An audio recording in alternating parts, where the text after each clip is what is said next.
윤석열 대통령 탄핵 심판 10차 변론 기일까지 마무리됐고 다음 주 25일 최후 변론만 남았습니다. 윤 대통령은 끝까지 자신의 책임을 인정하지 않고 부하들에게 책임을 미루거나 거짓말 또는 궤변으로 일관했다는 지적이 나오는데요. 권영철 대기자와 짚어보겠습니다. 권 기자 어서 오세요. 안녕하십니까. 네, 어제 10차 변론 때 윤 대통령이 재판 시작하고 바로 법정을 떠나는 모습이 나왔는데 왜 자리를 떠났던 건가요? 재판이 시작되고 한 5분쯤 후에 나갔죠. 네. 다들 의아했습니다. 5분 만에 떠날 거면 왜 나왔지? 뭐 이런 얘기도 나더라고. 대리인의 윤곽근 변호사는 일국의 대통령과 총리가 같은 심판정에 앉아 있고 총리가 정언하는 걸 대통령이 지켜보는 모습이 국가 위상에 좋지 않다고 판단해 퇴정했다. 양해 말씀드린다라고 얘기를 했어요. 네. 그런데 그 말을 들으면서 생각을 해보니까 국가 위상을 고려하는 그 정도로 양식 있는 사람이라면은 왜 한밤중에 갑작스럽게 비상계엄을 했고 국민들의 평온한 일상을 해치고 국정을 혼란스럽게 만든 데 대해서는 왜 제대로 된 사과나 반성이 없는지 의의가 없었습니다. 네, 그렇군요. 윤 대통령은 한덕수 총리의 정언이 끝난 뒤에 다시 법정으로 돌아왔습니다. 네. 윤 대통령은 어제 10차 변론 기일에서 자신의 책임을 일부라도 인정했나요? 여전히 말이 안 되는 궤변을 이어갔습니다. 네. 먼저 윤 대통령의 말 들어보시죠. 뭘 잘 모르는 사람의 이런 부탁을 받아서 에이 미친놈 말도 안 되는 소리 하네라고 했다고 하면서 그거를 또 한 번 계속해서 이 메모를 만들어 가지고 있다가 자기가 12월 5일 사표 내고 6일 날 해임이 되니까 이걸 가지고 대통령의 이 체포 지시다라고 이거를 엮어낸 것이 바로 이 메모의 그 핵심이라고 저는 말씀드리고 싶습니다. 윤 대통령은 홍장원 차장의 메모를 내란 탄핵 공작이라고 몰아간 겁니다. 네. 홍 차장이 거짓말을 했고 메모를 만들었다고 이렇게 주장을 했습니다. 네. 그런데 당초 홍장원 전 국정원 1차장에게 전화를 먼저 건 건 윤 대통령이었잖아요. 그렇습니다. 격려 차원이었다는 개변을 계속 했는데요. 그러면서 전화를 했다면 방첩사를 도와주라고 했지 계엄 관련 사무를 왜 1차장에게 하겠느냐고 주장했는데요. 그 대목도 잠시 들어보시죠. 네. 계엄과 관련된 사무는 국정원에 당시에는 뭐 요청할 일도 없고 또 만약에 여러 가지 계엄과 관련된 정보사항을 좀 파악을 해야 되겠다 하면 대통령이 국정원장한테 전화를 하지 차장한테 전화한다는 거는 이거는 공직사회에서 있을 수 없는 일입니다.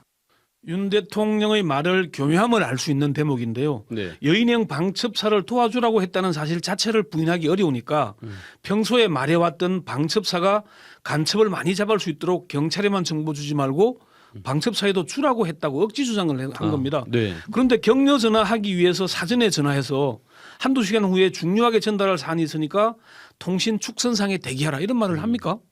국정원장에게 전화하지 않고 홍장원 차장에게 전화한 건 윤 대통령인데 공직 사회에서는 있을 수 없는 일이라고 강변을 했잖아요. 네. 위헌위법적인 비상계엄부터 지금 상식적인 게 어디 있습니까? 네, 그렇군요. 그 여인형 방첩사령관이 조지호 경찰청장에게 정치인 위치 확인을 요청했다는 거 이 부분은 좀 시인을 했나요? 시인했다고 보기는 어렵고요. 자신의 책임을 1도 인정하지 않으면서 부하들에게 떠넘겼다고 하는 게 정확할 겁니다.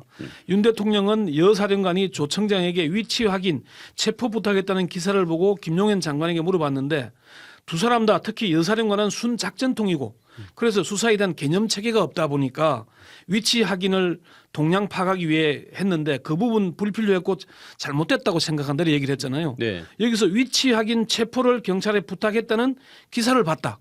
이 말은 내가 지시하지 않았다는 얘기잖아요. 네.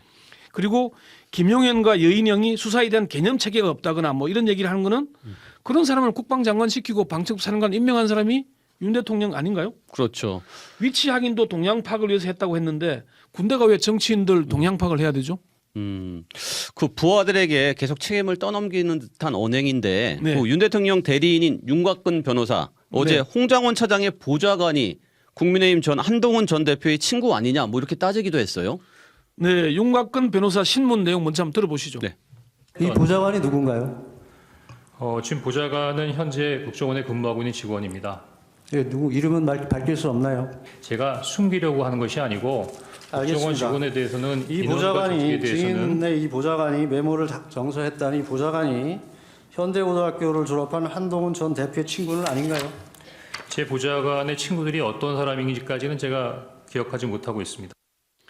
정무직이 아닌 국정원 직원의 신분은 공개하지 않습니다. 네. 그런데도 이름까지 물으면서 한동훈 전 국민의힘 대표와의 친분을 공개한 건데요. 윤 대통령이 말한 내란 탄핵 공작을 주장하는 연장선상으로 보였습니다. 네. 그리고 조지호 경찰청장에 대해서도 신문 도중에 네. 선망 증세까지 언급하기도 했어요. 그렇습니다. 윤석열 대리인인 이동찬 변호사와 조지호 청장의 신문 답변 잠시 들어보시죠. 경찰이나 검찰 조사 당시에 선망 증세가 혹시 있다던가 선망 증상이 있다든지 그 정도는 아니었고 조지호 경찰청장의 정인 채택은 윤 대통령 쪽에서 강력히 요구했습니다. 네. 지난 8차 변론기일 때 국회 측에서는 정인 신청을 처리하겠다는 입장을 밝혔고요. 윤 대통령 측에서는 구인까지 원한다는 입장이었거든요.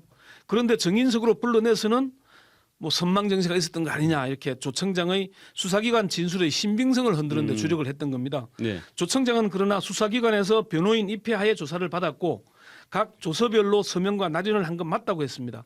수사기관에서 진술한 내용이 모두 사실이라고 인정을 한 거죠. 선망 잠깐만 설명해 주세요.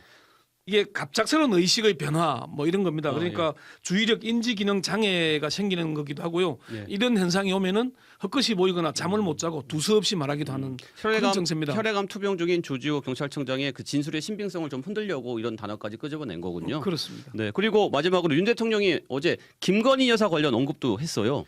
그렇습니다. 윤 대통령은 10여 분 가까운 의견 진술에서 그 말미에 김건희 여사 얘기를 꺼냈는데요. 잠시 들어보실까요? 제 무슨 초와 국정원장 간에 휴대폰 뭐 문자 주고받았다는 부분에 대해서는 그건 뭐 저도 알 수 없는 것이지만 아마 제 아내는 국정원장이 안보실장이던 시절에는 전화번호를 가지고 있었을지 모르지만 휴대폰을 이렇게 그 비화폰 아닌 개인 휴대폰을 바꾸고 원래 휴대폰을 다 없애버렸기 때문에 저는 그 통화 내역이 어떤 건지 사실 좀 궁금합니다.